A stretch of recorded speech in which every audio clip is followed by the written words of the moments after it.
Kush do ta prezantojë projekt vendimin nga deputetët ndjes për procedurë, zoti Strazimiri.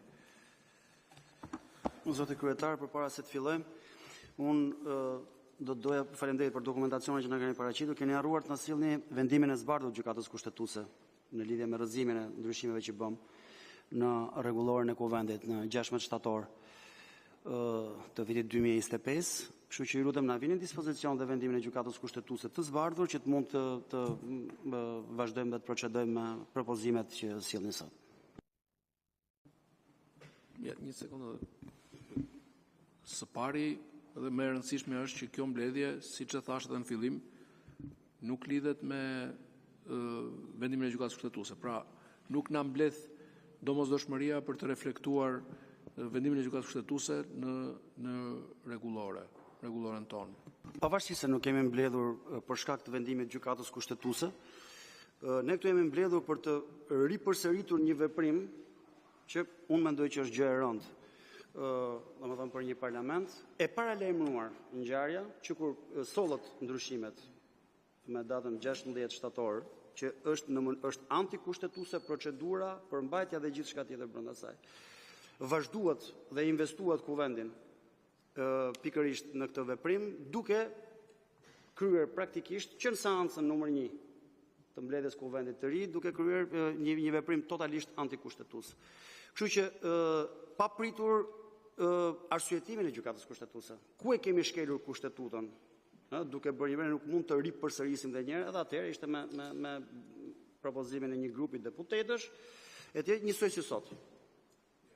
Ishte njësoj si sot, bile, në fakt ishte i çik më rëndë se sot, keni drejt, por gjithsesi, të investosh edhe një herë Këshillin Rregullor të Mandateve, për të kryer një veprim pa parë dhe pa reflektuar për faktin që po i njëjti këshill në mënyrë të paralajmëruar, të vetëdijshme, ka investuar parlamentin për të shkelur kushtetutën, dhe kjo është certifikuar me vendimin e gjykatës kushtetuese, ne nuk mund të bëjmë sikur gjëja nuk ka ndodhur, ne nuk mundet të vazhdojmë dhe të ripërsërisim të njëjtin veprim pa lexuar më parë jurisprudencën e gjykatës kushtetuese për të parë ku e kemi shkelur kushtetutën, se ne gjë më të rëndë se sa të shkelim kushtetutën, në këtë vend nuk kemi ç'bëjmë, ai është dokumenti më i lartë i këtij shteti. Ne jemi thirrur këtu përfaqësues sovran që ta mbrojmë jo që ta shkelim në mënyrë të përsëritur. Ngjarja është e rëndë, ka një vendim gjykatës kushtetuese, siç u thash edhe një herë, që kemi shkelur kushtetutën me ndryshimet rregullore. Duhet presim, mendoj është minimalja. Duhet presim të shikojmë argumentimin e gjykatës kushtetuese pavarësisht çdo këshilli legjislacionit. Që t'ju them të drejtën dhe kjo nuk më pëlqen shumë, të presim një herë këtë, çfarë do kalosh në këshillin e legjislacionit, vendimin e gjykatës kushtetuese të shikoj a ka të drejtë gjykata kushtetuese apo jo? Ashtu. Kështu që nga kjo pikpamje, Këshilli Rregullor i Mandateve, unë mendoj që nuk është as pak e pjekur, nuk është as pak e përgjegjshme institucionalisht, mbasi është kapur një herë në flagrancë duke shkelur kushtetuesen, të ribëjë të njëjtin veprim, pa lexuar më parë jurisprudencën e gjykatës kushtetuese që të na ndriçojë se si të mos ta shkelim prapë kushtetutën. Nuk kemi asnjë urgjencë për ta bërë këtë punë, të paktën, duhet keni ritmin e durimit që kishit kur vendimi i gjykatës kushtetuese ishte asnjë lidhje me arrestimin e Belinda Ballukut, e keni vendosur standardin. Tjetër gjë kërkonte shqyrtonte gjykata kushtetuese për pezullimin nga detyra. Tjetër gjë ishte kërkesa e SPAK-ut për t'i vënë hekurat. 3 muaj pritet vendimin të zbardhët vendimi i gjykatës kushtetuese që nuk kishte asnjë lidhje me rastin fjalë me kërkesën e prokurorisë. Sot që është lidhja direkte, dhe që keni vendosur ju si standard, dhe duhet ta bëjmë këtë punë, ka dalë një vendim i gjykatës kushtetuese që na ka gjetur në flagrancë në shkelje të kushtetutës. Duke bërë këtë veprim që na ftoni ta bëjmë sot. Minimalisht duhet lexojmë ç'kemi bërë gabim herën e parë, që të mos ta përsërisim herën e dytë.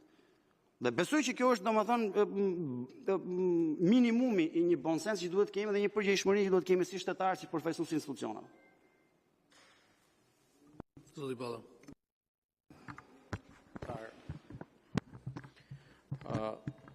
E dim gjithë ndër vite që kompetencën në Kuvendin e Shqipërisë për të shqyrtuar vendimet e gjykatës kushtetuese ka vetëm Këshilli i Legjislacionit.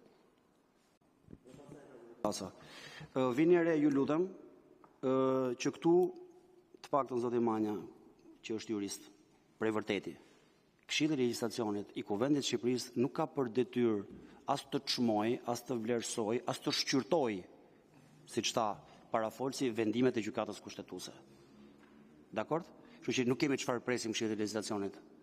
Ne ka dalë një vendim i gjykatës kushtetuese, i cili argumenton ne kemi detyrim vetëm ta zbatojmë ta vëmë në jetë. Kaq. Nuk presim të shqyrtojë gjë Këshilli i Legjislacionit. Është përfundimtar vendimi i gjykatës kushtetuese. Faleminderit. Faleminderit. Zoti Strazimir, urdhroni. Unë nuk e kuptoj se si mund të ekskludojmë ne çfarë ka dhënë në vendim gjykata kushtetuese nëse nuk e kemi vendimin përpara. Se thua të ekskludojmë çështjet, të ekskludojmë, ne duhet të shohim se por e lërë objektin që ke kërkuar ti çfarë përgjigje, unë s'po them por e lërë marrë objektin, objekti është një gjë, ti ke shkuar ke gjykata, kemi shkuar ke gjykata kushtetuese, dakord, duke i kërkuar të na shqyrtoj, të na ndriçojë nga pikpamja kushtetuese procedurën dhe pastaj në thelb të problematikës. Brenda asaj gjykata kushtetuese nuk ka qenë detyruar të mbajë vetëm ke objekti kërkesës. Mund të ketë dhënë të tjera ashtu. Ne si mund t'i ekskludojmë ne gjërat pa lexuar më parë se çfarë ka shkruar gjykata kushtetuese. Si arrinti ti ekskludosh vetëm duke lexuar objektin, nuk mjafton zoti Peleshi. Çdo jurist do t'ju thoshte. Nuk mjafton. Duhet të lexosh vendimin e gjykatës kushtetuese që të mund të ekskludosh pastaj pikërisht ato çka ato kanë shkruar. Përndryshe, kjo ftesë që ne kemi këtu sot pa ardhur vendimin e gjykatës kushtetuese dhe pa e lexuar është një ftesë për të shkelur potencialisht kushtetutën sërish. Kaq e thjeshtë është. Tani unë nuk e di pse se kuptojmë. Urdhroni, merreni fjalën. Të lutem, meqense ndjenin time nuk jeni jurist. Zoti kryetar. Jo, nuk jam jurist. Ju lutem shifeni, konsiderojeni një kontribut të sinqert, dikush duhet ju ketë thënë që gjykata kushtetuese ka detyrimin të i përmbajë vetëm objektit kërkesës që kanë bërë kërkuesve, nuk është ashtu. Brenda interpretimit, gjykata kushtetuese brenda objektit kërkesës nuk ka absolutisht asnjë kufizim për të marrë me procedurat, me përsjatje juridike, me filozofi juridike, me gjithë shka tjetër. Janë ato që ne duhet t'i lexonim pikërisht të ndriçoheshim. Kur futemi për të përmirësuar, se për të përmirësuar futemi kur ndryshojmë rregulloren, duhet ta lexojmë. Jo t'ia çojmë për shqyrtim Këshillit të Legjislacionit siç u tha këtu, se nuk e shqyrton një vendimin e gjykatës kushtetuese. U tha këtu. Prandaj po ju them, prandaj po ju sqaroj. Prandaj ju thash nuk është replik. Konsideroni si një kontribut shumë juridik të gjës. Nuk shqyrtohet nga Këshilli i Legjislacionit vendimi i gjykatës kushtetuese, konspektohet, merret dhe futet në ligj. Nuk ka asnjë ngushtim, nuk po merremi ne me objektin. Nuk është e thënë që objekti që është ziuni pastaj Dakor? Objekti që ka qenë i kërkesës nuk do të thotë se brenda saj gjykata kushtetuese nuk ka shkruar ca gjëra të tjera. Është thjesht për informacion. Kështu që prandaj them, nuk është kapriço e jona që të presim zbardhjen e vendimit të gjykatës kushtetuese. Okej, ndjes po ndërpres. Jo, keni 100% të drejtë.